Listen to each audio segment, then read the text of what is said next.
Escribir una historia es como empezar a teñir con tintes un vaso de agua. Al principio no hay nada, quizá un esqueleto ya utilizado, pero nada aún. Es cuando poco a poco empiezas a introducir los tintes que esta agua pura empieza a tomar tonos, algunos bellos, otros más feos, pero tonos, al fin y al cabo, que le dan su propia vida al espectáculo que uno empieza a crear. El día de hoy quiero hablar de uno de estos tintes, uno color azul ultramar, uno que se puede ver muy oscuro o muy bello dependiendo de la perspectiva, uno que como cualquier tinte, solo necesita una simple gota para teñir toda la pureza del agua.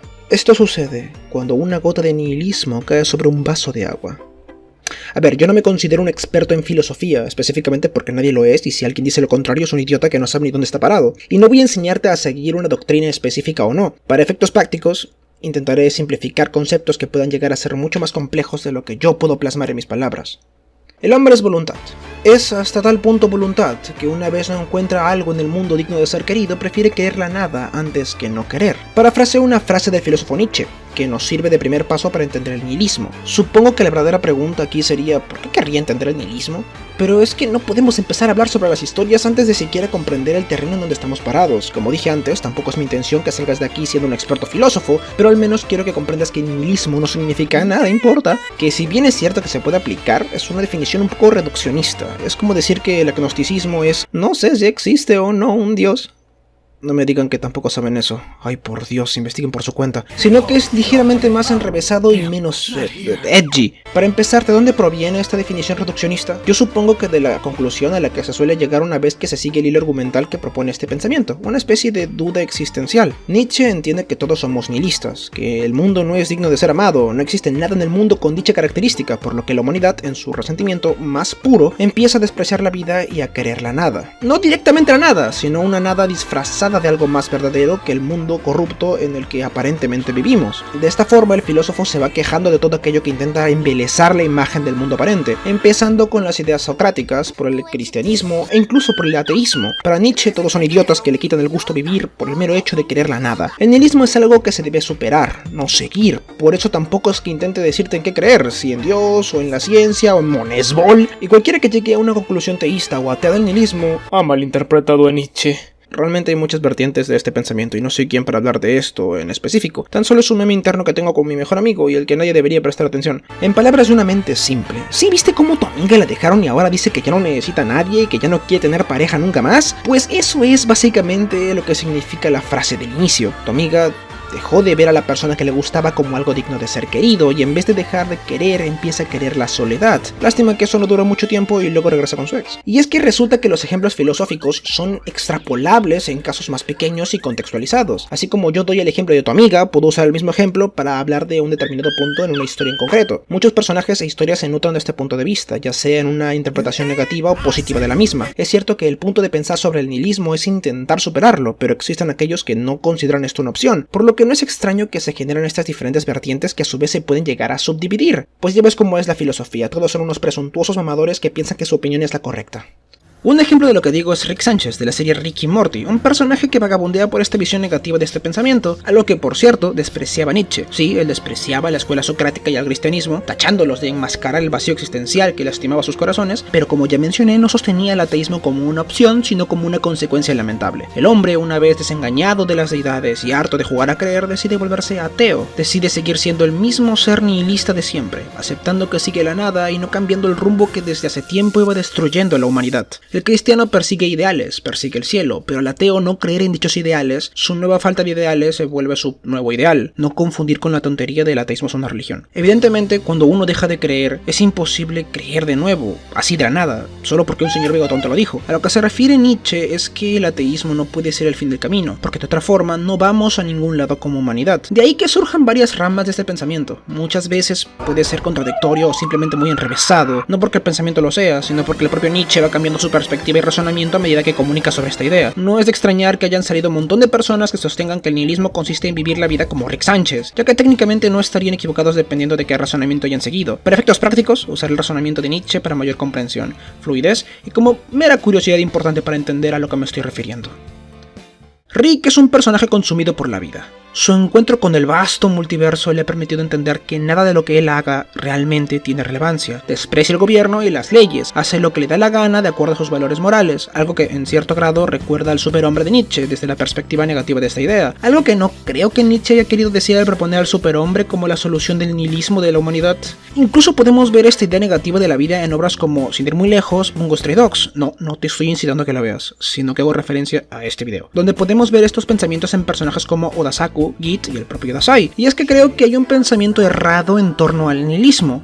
Muchas veces se quieren vender las historias que se nutren directa y obviamente de esta filosofía como algo complejo. Algunas veces es hasta el propio fandom el que se encarga de engrandecer la imagen de este tipo de contenido tachándolo de profundo e intelectual. Si no me creen, fíjense en el fandom de Rick y Morty durante su apogeo. Pero lo cierto es que esas ideas son muy simples. Cualquiera podría llegar a la duda existencial sin necesidad de leer a Nietzsche o saber siquiera lo que es el nihilismo. Quizá hasta la explicación del propio Nietzsche puede llegar a ser más confusa que la propia conclusión que sí conoces. Es como si me preguntas sobre por qué el agua es líquida. Vale, yo entiendo qué es el agua, puedo saber sus propiedades y conocer cómo interactúan con ciertos elementos. Quizás hasta la pregunta me pueda parecer algo tonta, pero si la tomo en serio y trato de explicarte con la química y física más avanzada posible, no me vas a entender un carajo. Y eso que la física y la química son disciplinas objetivas, el razonamiento filosófico no. Es la simpleza del nihilismo lo que nos permite tomarnos la libertad de entenderlo como nos dé la gana y usarla para teñir ligeramente las historias. Hace poco hablé de Rick con las características del superhombre, pero no es así todo el tiempo. El propio Rick desprecia su vida y en ese resentimiento se obsesiona con ciertas cosas o ciertos pensamientos que rondan por su cabeza. Su propio ego puede llegar a ser su mundo verdadero y cualquier cosa aparte de él, su mundo aparente,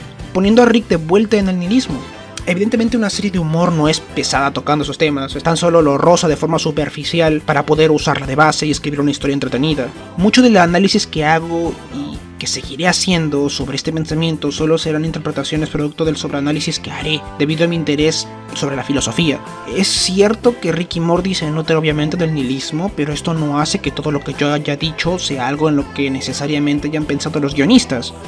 Como un ejemplo más claro de esto es Chainsaw Man, actual serie que está en el momento donde grabo esto está en emisión, pero quizás al ritmo en el que estoy editando el video, debido a que soy muy lento, probablemente ya no lo esté cuando termine de editarlo.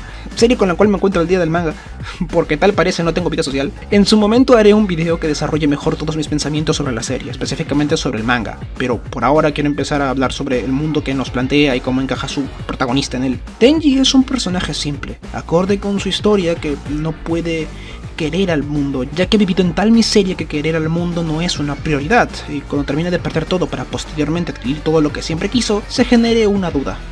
¿Y ahora qué? ¿Es el camino que recorres para conseguir lo que deseas un momento más valioso que cuando al fin lo consigues?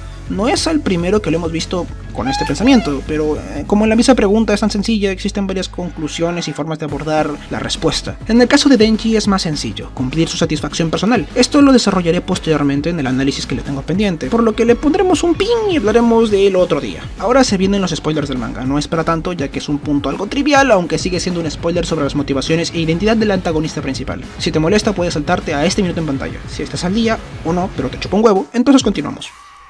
Makima es interesante. Mientras más la conoces, más cuenta te das de lo arpía que termina siendo. Sin embargo, lo que nos importa realmente de este personaje no es, bueno, que son un personaje, sino el cómo está teñido de nihilismo. Ella, según el manga, no puede establecer relaciones interpersonales verdaderas debido a su poder como el demonio del control. Cada una de las personas que han interactuado con ella la ven por su poder o son controlados por ella, ya que esta última forma es la única que ella conoce para establecer contacto emocional. Es en este momento donde podemos ver las bases del nihilista. Para ella no hay nadie en el mundo digno de ser querido. Es por ello que intenta camuflar este vacío existencial con una meta como lo es el Chainsaw Man. Es el caso clásico del nihilista que propone Nietzsche. Todos los objetivos que ella plantea son en base a formar un mundo mejor, un mundo menos podrido, un mundo digno de querer.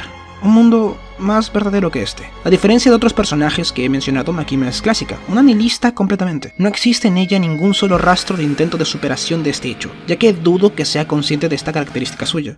De nuevo, dudo que el autor se haya puesto a pensar en eso cuando la escribió. La historia ha demostrado no ser muy compleja adrede, tan solo es lo que puedo analizar del personaje desde esta perspectiva. Al fin y al cabo, lo divertido de la filosofía dentro de las historias de ficción son todos aquellos casos de personajes que resultan la extrapolación de un pensamiento en la misma historia en hipotéticos eventos diferentes. Es eso, curiosamente, lo que usualmente le sucede a la popular frase de Nietzsche, Dios ha muerto. Esta frase se ha sometido a incontables malentendidos por parte de la audiencia general, ya que coloquialmente se le atribuye a Nietzsche el haber matado a Dios y anunciar la supremacía del ateísmo. Incluso hay una película nefasta en base a este malentendido, pero como ya he mencionado, Nietzsche odiaba a los ateos. Su frase no consistía en matar a Dios, sino anunciar su muerte. Esta resulta ser una crítica al ateísmo, a la ruptura de los valores morales que rigen a la sociedad, ya que una vez que muere Dios, ¿qué sigue? ¿Por qué todo sigue igual? ¿Por qué todo parece ser igual? Nietzsche, en sus ideas, no trata de negar o afirmar la existencia de un ente superior, sino de juzgar cómo la humanidad está viviendo su vida. Hablar sobre la muerte de Dios implica hablar sobre que la humanidad ha desplazado a Dios, a lo sagrado, como su punto de referencia. Antes del ateísmo llega el escepticismo, un juego que tarde o temprano va a cansar, pero que durante el tiempo que dure, antes del desengaño de la humanidad, le permite tener en mente una cosa. Si Dios no existe, entonces todo está permitido. Si Dios no existe, todo puede ser un Dios. Claro que el contexto de esta frase habla sobre la sociedad en los tiempos del filósofo, pero podemos extrapolar dicho pensamiento a nuestra alegoría de la muerte de Dios. De esta forma llega la superación del nihilismo. No hay nada digno de ser querido. La humanidad desplazó a Dios como supramoral, la humanidad mató a Dios. Entonces, si no hay nada digno de ser querido, todo puede ser querido. Una nueva moralidad llega a la humanidad. Volviendo a extrapolar esto a una frase más sencilla pero igual de confusa, tenemos lo siguiente. Si todo es la nada, entonces la nada puede serlo todo. Para los de mente más avispada puede que les haya calado en el fondo del alma, pero para quienes me siguen mirando con expresión de confusión, volveremos a extrapolar esta frase pero usando de ejemplo dos obras de uno de mis escritores favoritos, One. Empecemos por su obra más conocida, One Punch Man. Dudo que tenga que explicar algo sobre esta serie, ya que es bastante sencilla y popular, pero en caso alguien no capte la idea, él es Saitama. Es muy fuerte y puede ganar combates de un golpe. La serie es principalmente de comedia, mientras trata algún que otro tema interesante en el camino, pero lo que nos importa es la psique de nuestro protagonista. Saitama, al ser un personaje más fuerte dentro de su mundo, no es capaz de encontrar emoción en las peleas. Entonces, ¿qué es lo que lo emociona?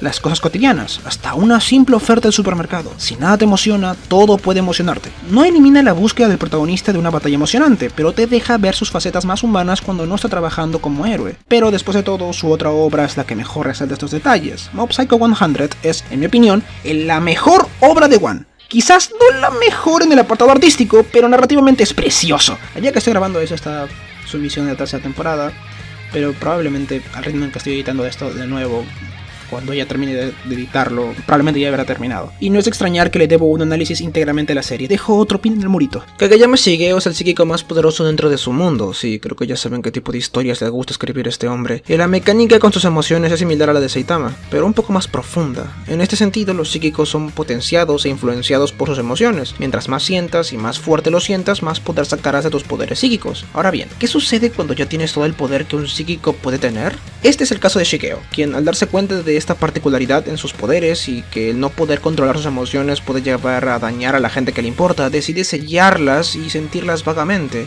Esta acumulación de estrés y emociones que debe sentir de forma apaciguada lo lleva a tener un límite en el cual sus emociones simplemente explotan y que por lo tanto sus poderes también. Es esta forma de vivir lo que lo llevó a recibir su apodo, Mob, que básicamente significa personaje secundario relevante. La serie abarca el desarrollo de Shigeo sobre el control de sus emociones y de su vida, ya que la enseñanza principal, aquí viene lo bueno, es no eres especial.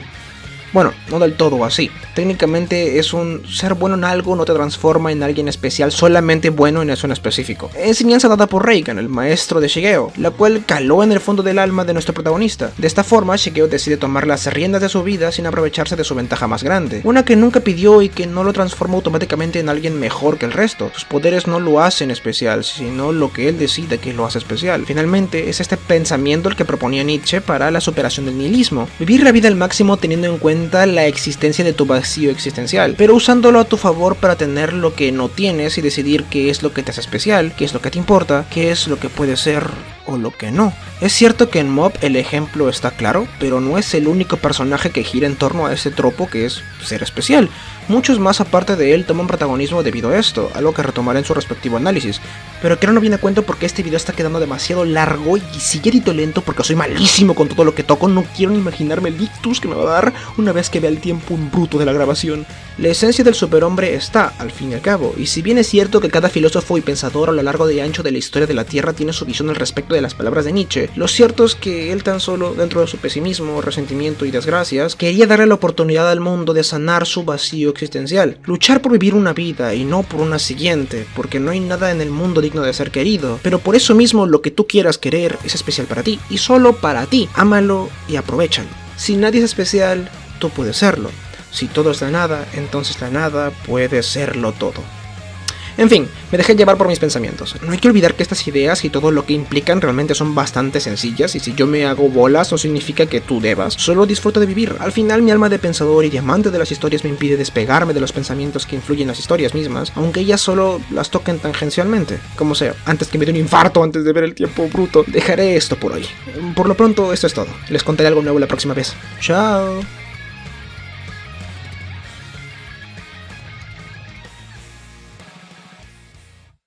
¿Cómo que ya terminó Chainsaw Man también? Es que soy un fracaso como persona, me lleva a la vez.